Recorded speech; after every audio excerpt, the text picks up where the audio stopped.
Imagine this. It's a rainy night. The kind where the thunder shakes your soul. And I'm standing on the porch of the home I built with my own hands. My suitcase in one grip. My heart shattered in the other. My wife of 15 years, the woman I swore to love through every storm, is slamming the door in my face, her eyes blazing with a fury I've never seen. "Get out! You monster!" she screams. And behind her, my stepdaughter smirks in the shadows, her lie unraveling everything I hold dear. If that doesn't jolt you right into this story, stick around because what happened next will leave you questioning trust, love, and the ties that bind us. Hey, if you're hooked already, smash that like button and subscribe to the channel for more raw, real story times that hit you where it hurts and heals. Let's dive in. My name is Alex, and 15 years ago, I was a widower in my late 30s, trying to piece together a life after losing my first wife to cancer. That's when I met Sarah at a coffee shop in our small town. She was a single mom. Fiery red hair cascading like a waterfall, her laugh lighting up the room like sunshine after rain. She had Emily, her 10-year-old daughter from a previous marriage that ended badly. Emily was this wide-eyed kid with pigtails and a sassy attitude, but I saw potential in her, just like I saw forever in Sarah's emerald eyes. Our first date was magic. Dinner at an Italian place where we shared spaghetti like in Lady and the Tramp, our lips brushing accidentally, sending sparks through me. That night, under the stars, we kissed, and it was electric, her body pressing against mine, soft and inviting, promising a passion I'd forgotten existed. We married 6 months later. A whirlwind romance that felt destined. Sarah's body was a canvas of curves that drove me wild. Full breasts that heaved with every breath, hips that swayed hypnotically when she walked. Our wedding night was pure fire. We barely made it to the hotel room before I had her against the wall. Her dress hiked up, my hands exploring every inch of her silky skin. She moaned my name like a prayer, her nails digging into my back as we moved together in a rhythm that was raw and unrelenting. For years, our sex life was the envy of our friends. Steamy encounters in the kitchen while Emily was at school, quickies in the car after date nights, her whispering dirty secrets in my ear that made my blood boil. I loved her deeply, not just physically, but emotionally. She was my rock, my confidante. Emily, though, she was a challenge from day one. I tried to be the dad she needed, helping with homework, attending her soccer games, even teaching her to ride a bike. But she always kept me at arm's length, resenting me for replacing her real father, who was a deadbeat but still her hero in her mind. As she grew into a teenager, things got tenser. By 18, Emily was a stunning young woman. Long legs, a figure that turned heads, with that same red hair as her mom but wilder, untamed. She started dating, staying out late, and our house became a battleground. Sarah always defended her, saying she was just finding herself. But I saw the rebellion brewing.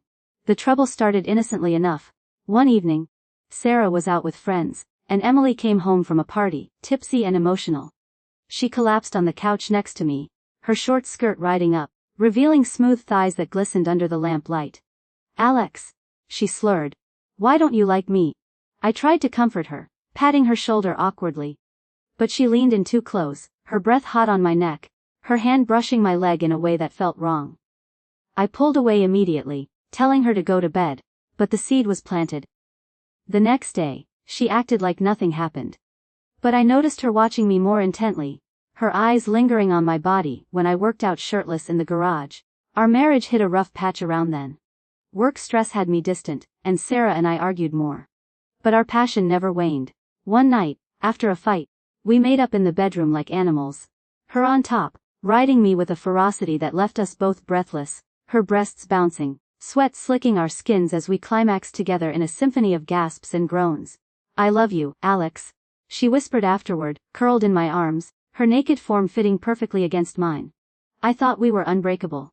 Then came the lie that shattered it all. It was Emily's 25th birthday. Wait, no, let's back up. Time flies in stories like this. By the time our marriage hit 15 years, Emily was 25, living with us temporarily after a bad breakup. She'd grown into a seductive force, always in tight clothes that hugged her curves, flirting with danger. One afternoon, while Sarah was at work, Emily cornered me in the kitchen. "Alex, you've always been so good to Mom," she said, her voice sultry, stepping closer until her chest brushed mine. Her perfume was intoxicating, a mix of vanilla and something forbidden. She placed her hand on my chest, fingers tracing down to my belt. But what about me? Don't I deserve some attention? I froze, then pushed her away gently but firmly. Emily, this is wrong. You're like a daughter to me. But she didn't stop. She pressed her body against mine, her lips inches from my ear. Come on, Dad, she purred mockingly. I know you want this. I've seen how you look at me. I shoved her back harder, anger flaring. Get out of my face! I yelled, storming off. That was my mistake. Not telling Sarah right away. That night, Emily spun her web. Sarah came home to find Emily in tears, claiming I'd cornered her, touched her inappropriately. Tried to force myself on her. He grabbed me, Mom. He said if I didn't sleep with him, he'd kick me out. Emily sobbed. Her story laced with details that made it sound plausible. My shirtless workouts, the kitchen encounter twisted into something sinister. Sarah's face went pale, then red with rage. She confronted me immediately. Is this true, Alex? After all these years? I denied it vehemently, explaining what really happened, but doubt crept into Sarah's eyes. Emily had always been her baby, and the accusation hit every maternal instinct. Why would she lie? Sarah demanded. We argued for hours, our voices echoing through the house. In the heat of it, old resentments surfaced. My strictness with Emily, Sarah's blind spot for her flaws. By midnight, Sarah was packing my bags. I can't look at you right now. Get out. Standing in the rain that night, I felt like the world ended. 15 years. Gone because of a lie born from jealousy, maybe revenge for years of perceived slights. I crashed at a motel, drowning in whiskey, replaying every moment. Our first kiss, the way Sarah's body arched under mine during our most intimate nights, her laughter in the mornings. How could it end like this? The days blurred into weeks. I tried calling Sarah, but she blocked me. Emily, I later learned through mutual friends, was posting cryptic social media updates about surviving abuse, garnering sympathy. I hired a lawyer, preparing for divorce, but my heart wasn't in it. I missed Sarah's touch, the way her legs wrapped around me in passion, her whispers of desire that made me feel alive. Then, the turning point. A month later, Emily's ex-boyfriend, Jake, contacted me. He'd seen her posts and confronted her. In a drunken confession recorded on his phone, Emily admitted it all. I just wanted Mom to see him for the intruder he is. He never loved me like a real dad. So I made it up, said he tried to fuck me. It was easy, she's always believed me over him. Jake sent me the audio. I played it for Sarah at a neutral coffee shop, her face crumpling as the truth hit. Oh God, Alex, what have I done? She whispered, tears streaming. We talked for hours, unpacking the pain. Her fear of losing Emily, my frustration with being second fiddle. Emily, when confronted, broke down, admitting her lie stemmed from deep-seated abandonment issues from her real dad. Therapy was mandated, we all went, separately then together. Reconciliation wasn't instant. Sarah and I started slow. Dates like our first, rebuilding trust. Our first night back together was tentative but explosive. In the dim light of our bedroom, she undressed slowly, her body still as alluring as ever, curves softened by time but no less enticing. I kissed every inch, savoring her taste, her moans filling the room as we reconnected physically and emotionally. Forgive me. She begged between gasps, her hands clutching my back as I entered her, our bodies sensing in a dance of redemption. It was more than sex, it was healing. Emily moved out, got her own place, and with counseling, we mended fences. She's now in a healthy relationship, and we've become a real family, scars and all. Looking back, that lie nearly destroyed us, but it forced us to face our flaws. Trust isn't blind. It's built on communication, even when it hurts. If you've ever been betrayed or doubted, know this truth has a way of rising, and love, real love, can endure the storm. That's my story. Raw, real, and redemptive. If it moved you, hit that like button, subscribe for more tales that twist your heart and inspire your soul. What's your biggest betrayal story? Drop it in the comments below. Until next time, stay strong. But wait, there's more to this tale than just the surface. Let me peel back the layers, because life isn't a 5-minute wrap-up, it's a marathon of emotions, desires, and decisions. After that rainy night, I didn't just wallow in a motel. I hit rock bottom, questioning everything. Sarah and I had shared so many passionate moments over the years. Vacations where we'd sneak away to the beach at midnight, her bikini barely containing her voluptuous figure. The ocean waves crashing as we made love under the stars, sand sticking to our sweat-drenched bodies. Remembering those nights fueled my determination not to give up. I started journaling. Pouring out my soul. Entries about how Sarah's touch set me on fire, her lips trailing down my chest, teasing me until I couldn't take it anymore. But also the deeper stuff. How I felt like an outsider in my own home because of Emily's walls. Therapy for myself revealed my own issues, fear of loss from my first wife's death, making me cling too tightly. Meanwhile, Sarah was unraveling at home. Friends told me she cried herself to sleep, regretting her haste but paralyzed by the accusation. Emily's lie had isolated her too. She distanced herself from our circle, ashamed. One night, she called me from a payphone I'd been blocked, her voice husky with emotion. "Alex, I miss you. Your arms, your kiss, everything. We met secretly, like forbidden lovers, in a park. The tension was palpable, her eyes devoured me, and when we hugged, it turned into a kiss that ignited old flames. Her hands roamed under my shirt, feeling my muscles, and I cupped her ass, pulling her close, our bodies grinding in desperation. But we stopped, knowing we needed truth first. That's when Jake's bombshell dropped. The confrontation with Emily was brutal. Sarah screamed, Emily confessed through sobs. I was jealous, Mom. You two have this perfect, sexy life, always touching, laughing. I felt left out. It was a revelation. Emily's lie wasn't just malice, it was pain manifesting in the worst way. Family therapy was intense. Sessions where we bared it all. Emily admitting her attraction to me was a twisted cry for attention. Me confessing I'd been too harsh, Sarah owning her bias. We rebuilt slowly. Date nights evolved into therapy, homework, honest talks followed by intimate reconnections. One session's assignment was to explore each other's bodies without sex, just touch and talk. Sarah's skin was electric under my fingers, her nipples hardening as I traced them, sharing vulnerabilities. It led to nights of slow, sensual lovemaking. Her on her knees, taking me in her mouth with a tenderness that melted me, then switching to me, pleasuring her with my tongue, until she screamed my name. Emily found her path too. She apologized sincerely and we set boundaries. Now at family dinners there's laughter instead of tension. Sarah and I. Our sex life is hotter than ever, infused with gratitude.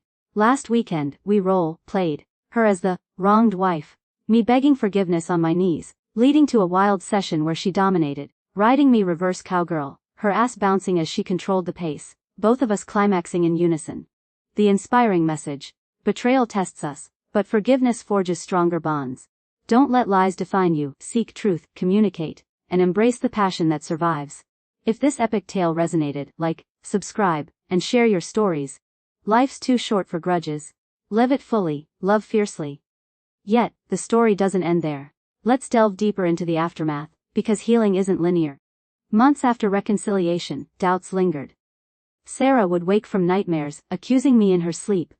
I'd hold her, kissing her forehead, then her lips, trailing down to her neck, reigniting our connection. Our therapist suggested trust exercises, blindfolded sensual massages where vulnerability was key. I'd oil her body, my hands gliding over her breasts, down her stomach to her thighs, teasing her clit until she begged for more. It wasn't just erotic, it rebuilt intimacy. Emily's journey was rocky too. She dated Jake briefly, but it ended when she realized she needed self-love first. She moved to the city, got a job in marketing, and started therapy solo. We video chat weekly. She's grown. Her once seductive demeanor now confident and genuine. Last visit, she hugged me tightly, whispering, "Thanks for not giving up on me, Dad." That word, Dad, healed wounds I didn't know were open. Sarah and I celebrated our 16th anniversary with a trip to the Bahamas. White sands, turquoise waters. Perfect for rekindling. Our villa had a private pool. We skinny dipped at midnight, her body glistening under the moon. I lifted her onto the edge, spreading her legs, devouring her with my mouth as she gripped my hair, moaning loudly into the night. Then, she returned the favor, her lips wrapping around me, sucking with expert precision until I exploded. We fucked in every position. Missionary with deep eye contact, doggy with her ass high, spooning tenderly. It was a marathon of pleasure, affirming our bond. Challenges persisted, gossip in town about the scandal. But we faced it together, holding hands publicly, showing unity. I started a blog about blended families, turning pain into purpose. Readers shared similar stories, lies, betrayals, redemptions, inspiring us all. The message: life throws curveballs, but with empathy, effort, and a dash of spice, you can emerge stronger. Embrace the sexy, the emotional, the real. If you're still here, you've got the stamina for epic tales. Subscribe now for more. Expanding further, let's explore the prelude to the lie. Years before, when Emily was 18, She had her first serious boyfriend, a guy named Mark who reminded me too much of her absent father. Charming but unreliable. I warned her, but she rebelled, sneaking out for late-night rendezvous. One night, I caught them in our backyard, her top undone, his hands everywhere. I intervened, sending him packing. Emily hated me for it, screaming I was jealous. That incident planted seeds of resentment. As she aged, her relationships were turbulent, mirroring her mom's past. She'd confide in Sarah, but never me. Meanwhile, Sarah and I kept our flame alive. Remember our 10th anniversary? We rented a cabin in the woods, no distractions. I blindfolded her, tied her wrists softly with silk, teasing her with feathers and ice cubes. Her body writhed, begging for release. When I finally took her, it was intense. Her legs over my shoulders, thrusting deep, her cries echoing through the trees. But Emily's envy grew. She saw our happiness as exclusion. The kitchen incident was her boiling point. Perhaps a misguided attempt to seduce, then twist into accusation when rejected. Post-reconciliation, we implemented family rules. Open communication nights, no secrets. It worked wonders. Sarah and I even experimented more, toys, role play, keeping things exciting. One fantasy her as a seductive stranger. Picking me up at a bar, leading to hotel sex where she dominated, spanking me lightly, then submitting as I pinned her down. Emily met someone new, a kind guy named Tom. At their wedding, I walked her down the aisle, tears in my eyes. Sarah beamed, her hand in mine, squeezing. Inspiringly, adversity reveals character. Choose forgiveness, ignite passion, build unbreakable ties. Like and sub for more depth. To make this even longer, let's imagine alternate paths not taken. What if I hadn't gotten that audio? Would I have fought in court, exposing Emily's lie publicly, tearing the family apart forever? Or given up, starting anew with someone else, but always pining for Sarah's touch, the way her pussy clenched around me during orgasm, her eyes locking on mine in ecstasy? Thankfully, fate intervened. Now, we're advocates for family counseling, speaking at local events. Our story helps others navigate blended family pitfalls. Final thought: love isn't perfect, it's persistent. Keep the fire burning, emotionally and physically. Subscribe for stories that stir your soul. And other parts.